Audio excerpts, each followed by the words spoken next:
పరిసర ప్రాంతాల్లో వివిధ కార్యక్రమాలు జరిగాయి. వివరాలు రాజధాని రిపోర్ట్లో.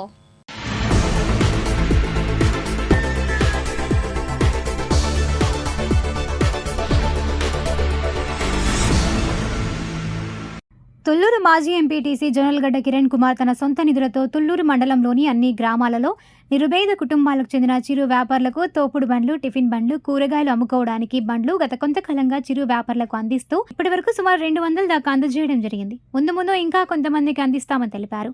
ఈ కార్యక్రమంలో స్థానిక తెలుగుదేశం పార్టీ నాయకులు జమ్ముల అనిల్ కుమార్, బండ్ల పట్టాభిరామయ్య, జమ్ముల హరికిరణ్, కొల్లి నరేంద్ర, జట్టి రమేష్, గడ్డ వెంకటేశ్వరరావు, పాటి బండ్ల జయకృష్ణ, మూల్పూరి రాంబాబు, నేలపాటి శ్రీనివాసరావు, మెగావత్ లక్ష్మయ్య, మల్లెల శ్రీరాములు, మేకల చిన్నబ్బాయి, జొన్నకుటి ఏడుకొండలు, రూపావత్ విజయ్, భుక్యా గోపీనాయక్ తదితరులు పాల్గొన్నారు.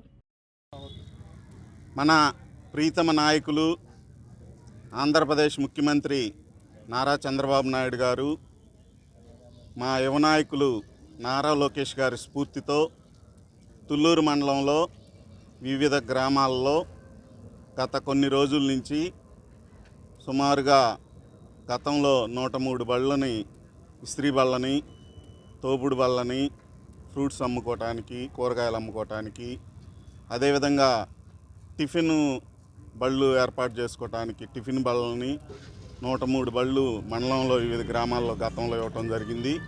ఈరోజు మరలా ఇస్త్రీ బండ్లు, టిఫిన్ బండ్లు, ఫ్రూట్స్ అమ్ముకునే బండ్లు 17 ఈరోజు చిరు వ్యాపారులకి అందజేయటం జరిగింది.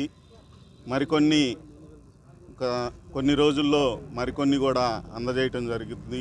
మొదట విడతగా సుమారుగా 25 లక్షల ఫండ్ ఏర్పాటు చేసి మరి వివిధ గ్రామాల్లో ఉన్నటువంటి చిన్న సన్నకారు వారికి జీవనోపాధి కల్పించాలనే ఒక ముఖ్య ఉద్దేశంతో మరి మా స్థానిక శాసనసభ్యులు శ్రావణ్ కుమార్ గారు, పార్లమెంట్ సభ్యులు కేంద్ర మంత్రివర్యులు చంద్రశేఖర్ గారు, పెమ్మసాని చంద్రశేఖర్ గారి ఆశీస్సులతో ఈ కార్యక్రమం ఏర్పాటు చేయడం జరుగుతుంది. ఈ కార్యక్రమంలో లబ్ధి పొందిన వాళ్ళందరూ కూడా వీటిని సద్వినియోగం చేసుకోవాల్సిందిగా మనవి చేస్తూ ఈ కార్యక్రమంలో మరి అన్ని విధాలుగా సహాయ సహకారాలను అందిస్తున్నటువంటి నా సోదరులకి, నా తోటి ప్రతి ఒక్కరికి కూడా ఈ సందర్భంగా ప్రతి ఒక్కరికి కృతజ్ఞతలు తెలియజేస్తూ ఉన్నా.